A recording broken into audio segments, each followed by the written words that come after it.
Hello guys, how's it going? My name is Dal, and in the next expansion of Midnight, everybody's going to be getting access to a brand new playable allied race of the Haranir, which are a familiar ally if you played during the War Within expansion, though not a lot of time and attention was given to them in War Within. However, they're going to be more of a forefront character and pretty big part of the Midnight experience, and you'll be able to play as a Haranir going forward. Right now in the beta, we can preview just about everything, test out the customization options, which there's so many new options available for the Haranir specifically, some of the race class combinations with unique elements as a hunter, shaman, and especially as druid. Since we're getting a brand new race that can play a druid, this means a ton of new customization options for some of the different druid forms. We also got a preview of the different passive and active ratios of the Haranir, which features a variety of actually really solid passive bonuses, as well as an in-depth portal system that rivals that of mages. So for today's video, I want to do a quick preview of everything we can test over with the Haranir so far, so you can get an early preview before the launch of Midnight. As always, if you guys want to keep up with regular Midnight beta updates, be sure to follow the channel and subscribe. But otherwise, let's dive right in. So first of all, let's start with the customizations of the Haranir, which I've been messing around with over on the beta quite a bit. The only thing that, everything pretty much works here. The only thing that's going to look weird when I do some of the randomizations is the highlighted hair breaks the actual hair texture. So that's not functioning well. So sometimes the hair will look a little plain. But outside of that, there's quite a lot in here as well. There's a large variety of customization with the Haranir, and it seems like every time they add a brand new allied race or a normal race, there's usually a lot more options than, all the other original races like the humans, the orcs, even the blood oaths to some degree. All of them feel a little more outdated with every new addition.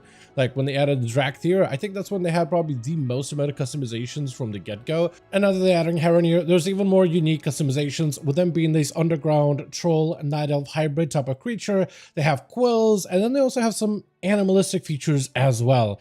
Initially, when I looked at Haranir, I'll be honest, when I looked at some of the guards and NPCs in War Within, I felt like they got hit with the ugly stick. They looked a little plain. They looked a little dopey. But when you actually get to customize one as a character, as a player character, they really gave them a lot of customizability. And for the most part, I've been seeing a lot of the different Haranir customizations either leaning towards more like this feral, maybe prehistoric, bestial-like qualities with furs, these quills, and looking more wild. You can even go and make their feet that of like an animal with claws rather than actual like human-like toes and everything. Or you could go for a more human look, and even with the design themselves, you can make them look either a little bit more primal and wild, or a little bit more on the conventional side when it comes to like pretty or attractive. Like I tried to make my night elf as a Haranir, and I think I did a really good job transposing it completely. Then they also have other unique features you could add in, like little quills either in the hair, on the shoulders, or pieces. You have different body paint and fur coloration, so you can play around with colors there as well. But then there's also one really tiny one, and that's the eyes. The eyes have this glow when they're reflected in the light, which looks genuinely pretty. Like, this is really cool, and I'm wondering if that kind of eye technology is going to be added for other races as well. Like, imagine a blood elf, a night elf with glowy eyes, depending on like how light hits it. I think that would look sick, but that just might end up being like a very Haranir unique aspect in the future though.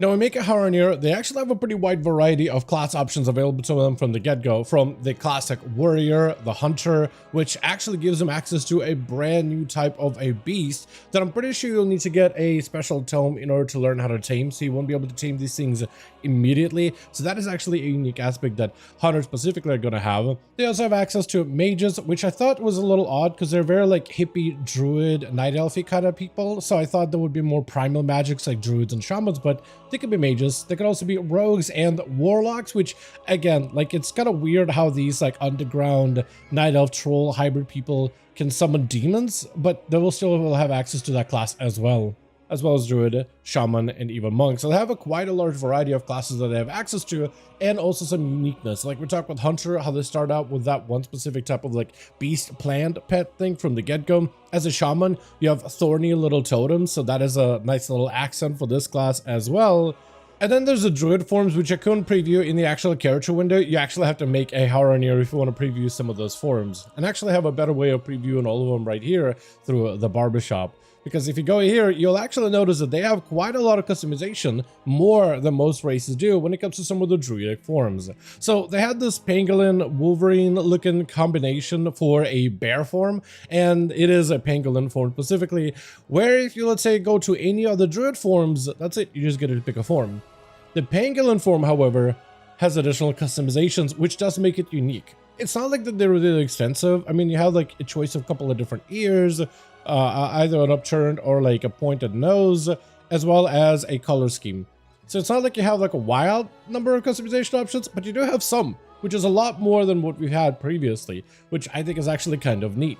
Then for the cat form, it is a Haranir Wolverine. So they have the pangolin for a tank, Wolverine for the DPS as a feral, also with a couple options for ears, noses, as well as some of the different color schemes available. The moonkin form is like this mix of a bat owl thing. Bat bear is the word that they use here in the actual selection. You can go back to normal owl bear and you get all those other customizations, or you can go bat bear specifically for the Haranir, which is like a variation of the Dalaran moonkin form, but not quite the same. It is a little bit more full. It's got that owl look, which I'm a big fan of owls specifically, but also a couple of different customization options, not a huge amount of them. They can have different eyebrows, so I guess that is a little bit different than choosing their ears. The flight form is that of a Haranir bat, which is actually quite large just for the actual form itself. Like some of the other birds, like this is how large a Neurolos is, and this is a Haranir bat. It's actually just massive. It's said bonking on the chandelier above it. And it also, like the other forms, has a couple of different options in terms of its color schemes and such. The aquatic form is interesting. It is actually an axolotl. So you get this lizard form for your swimming form instead. It is actually kind of unique because everybody else can get orcas, dolphins, tide skippers, and maybe even dreaming Naedra from the Emerald Dream raid. But axolotl is something that is unique to them and also has a couple of different customization options. The travel form is also available. It is a sable. This one is a little bit harder to preview if you already have flying, like if you boost a level 80 character, because the game kind of automatically defaults to your flight form whenever you're in travel form. But the sable is, it actually got some unique custom animations by the looks of it, especially the dance animation. And I'll try to see if I can pull up some footage for that specifically. But the sable is kind of adorable, honestly. And it kind of makes sense to just have something a little small, little nimble for the running. Normally you would have a cheetah or possibly a deer. And there's a couple of different variations of travel forms, but this is probably the smallest one we've had so far. And I wonder if we'll be getting more smaller but nimble travel forms in the future. And even the pangolin, like the tank bear form, looks kind of similar to like the werebear form. It actually is a little different. It moves somewhat similarly, but some of its animations are completely different. Like its dance is just a simple little, you know, he's just chilling, he's just vibing, taps his paws for a bit, and then goes back to chilling. The monkey form animation is exactly the same as that of a Zandalari, so they have exactly the same skeleton, just applied as a owl version, but you know, they just tap their feet and they're just hanging. And that's about it. That's all the animation really does. And this is the sable dancing animation. I was able to get myself into a dungeon where I don't get put into a flight form immediately. And you can see, he's just chilling, tapping his little paws. So it's really, really cool that not only did they give these things just, you know, some reskins, like the Wolverine itself is like a modified cat. The bear is not quite the bear that we were used to. It actually has some new animations. And even the travel form is like surprisingly charming, to be honest. Like, if you play Haranir as a druid, it looks like there's quite a lot of things just for you specifically on the offer.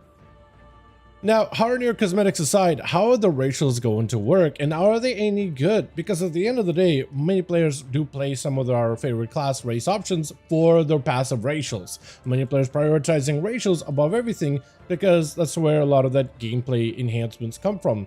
And while racials are generally not that impactful, some can definitely be, like Night Elves in PvP or Dwarves within PvE content for defensives and self-dispels, as the racials can be really good in some situations. So the question is, how do Haranir stack up against everybody else? One of the racials is Subterranean Predator, and we'll start with passive racials first. Experience gained from killing aberrations, beasts, and elementals increased by 10%, so if you make a Haranir, you're actually going to level quicker than everybody else. Mostly because while you're out and about throughout the open world, a large amount of the world consists of primarily beasts. From there, some elementals will be here and there, and aberrations do show up a lot more often, especially when you're fighting all those void enemies when you're leveling through like the midnight zones specifically. But even leveling through certain expansions that allows you to see more aberrations, beasts, and elementals could potentially be really good if you're just trying to maximize your experience game. On top of it, the racial also increases your damage dealt to aberrations, beasts, and elementals by 1%. So this accounts for a lot of different enemies out within dungeons and endgame content. Like right now, if you were to make a Haranir, which you can't right now, but if you were to be able to, transform magically into Haranir in War Within and you're fighting against Dimensius, Dimensius is an aberration as a Void Lord, so you're actually just doing 1% more damage to him on your best in slot character. So you're actually getting some significant gains out of this, and I like this combination of XP as well as damage increase racial, and hopefully we'll see more of that in the future. Next one is one with nature, which is more of like a open world racial. Increases herbalism skill by 5 and increases finesse by 10. Finesse is a stat that increases your chance of gathering additional materials, so this could be really good for any druids that get into herbalism early into an expansion and potentially might make them better the Taurens going forward. The next racial is Lash Out, which increases critical strike damage and critical strike healing by 1%, which doesn't sound like a lot, but critical strike damage is kind of good, especially for classes that end up critting a lot. And that's just basically, if you crit majority of your damage, that's almost a 1% additional more damage. So this one is actually not that terrible. In classes with critical strike damage increases like Tauren and Dwarves, or races rather, with those racials, are generally seen as pretty decent increases for many different classes out there. Now, the first actual active racial is Thorn Bloom, which commands a powerful thorns to assault enemies and heal 8 allies within 10 yards. So this is a nice group damage racial. Enemies are dealt immediate nature damage with a bit of a dot, allies are healed immediately with a bit of a healing over time. Now, the way that this racial works, it is a 3-minute cooldown, and it's kind of like a Death Knight's Death and Decay. It gives you this reticle, and when you use it, it immediately throws out these roots that deal damage instantly. The animation looks pretty awesome, but it's really quick. So it just puts a little bit of a dot that does decent bit of taking damage and some kind of like a vine animation and gives you a bit of this like green glow around your character. So this becomes a decent little like hybrid ability. I don't think it's going to be that strong. Generally, these active racials are not that powerful, but likely in AoE situations, this is going to be a decent little gain. It's once every 3 minutes. It's not like you can use it pretty regularly, but I can see myself using it as a healer in group content or possibly as DPS for Mythic Plus, so it's not the worst, and it's also really quick and easy to use. It doesn't have a cast time. You just toss it out and you're good to go. This potentially could also be good in PvP if you're trying to find rogues while they're stealthing. You could just throw out a Thorn Bloom randomly, and if you tag a rogue with it, that's it. They're just out of stealth, and now you can at least anticipate their opener. The next racial is Root Walking, which is basically its own form of teleportation for the Haranir that doesn't have a cooldown. So after you cast it, it's kind of like a Hearthstone that takes you back to the Cradle, which is pretty much the home world of the Haranir in Harandar. So it just takes you home. That's all it does. And anytime you use it, you port back home, and when you use it immediately, when you're Harandar, you can also use it again to teleport back. So, and you can do this as much as you want to. There really isn't any like cooldown on it. There isn't any like waiting for it. You can just teleport anytime you want to. See, if you ever need to dip to the Cradle in Harandar, you can do so immediately. And it also has a bonus effect. As you discover more roots out in the open world, you can travel to additional world trees from Harandar specifically. So as you explore, very similar to the Dark Iron racial with the mole machine, as you explore the open world, you'll be able to find roots of the world tree, and this will be kind of like a new portal, a new entry for you to port to. You'll just need to discover them, which I'm pretty sure the community is going to find all of the root locations immediately as soon as the expansion launches. Maybe they'll add additional root portals in the future, very similar to what they did with Dark Iron Dwarves, and I'm sure the community is going to find all the roots. So this is a very useful racial, whether let's say you got maybe you're out in the open world or in delves or whatever, and you got to dip back to the home world for a second to maybe sell some items so you can keep questing. That could be very convenient for that. If let's say you want to port around to different locations in the old world for like maybe like transmog farming or mount farming from older dungeons or raids or anything, that could be really useful there. But it could also be useful in PvP as well. Let's say your Hearthstone is on cooldown and you're getting chased by the players. You find like a quick nuke to dive into really quickly, port out really fast, and then port away from others escaping pursuers. That could be pretty fun as well. So it's basically like its own portal system that doesn't even have a cooldown. So it seems like one of the best mobility ratios that they're adding in Midnight. But with that being said, I actually think the Haranir that they're adding in Midnight are looking actually kind of good, at least on paper. I don't really know if players will actually pick them up in en masse and maybe they'll become a meta playstyle. They weren't really successful doing that with the Earthen Dwarves. They were cool, but they just never really caught up. So I'm wondering if the Haranir potentially might be really good going forward when it comes to the end game progression. That being said, though, they are at least unique looking, and there's a lot on the offer from the customization options, the ratios, but also some of the unique armors you'll be able to collect, like the heritage armor for the Haranir as well. But with that being said, as always, I do want to thank all of you guys so much for watching, and hope you guys enjoyed this preview of the Haranir. Let me know your thoughts, what you think about them, comments down below. Definitely join our Discord community, found in the description of every single one of the videos where you could just pop in. Gonna be doing a bunch of updates for Midnight Beta, or any new updates. We'll definitely make posts on there as well. With that, let me know your thoughts in the comments down below. And as always, I'll see all of you guys in the next one.